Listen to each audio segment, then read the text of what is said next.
женщина, недавно родила. Одной ногой она в депрессии, другой ногой она уже бежит, садится на диету и ползет в зал. Ненавидит, не любит, но ползет. Почему? Потому что, не дай бог, ее Васек ее перестанет хотеть. И не дай бог, Васек передернет в туалете. Сразу мир разрушится.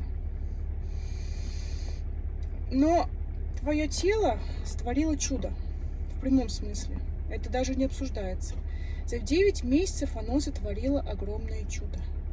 И ты вместе с ним сотворила жизнь.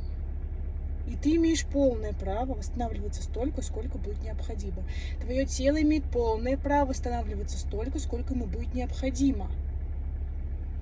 Если Васек не понимает факт этого чуда, то зачем тогда такой Васек?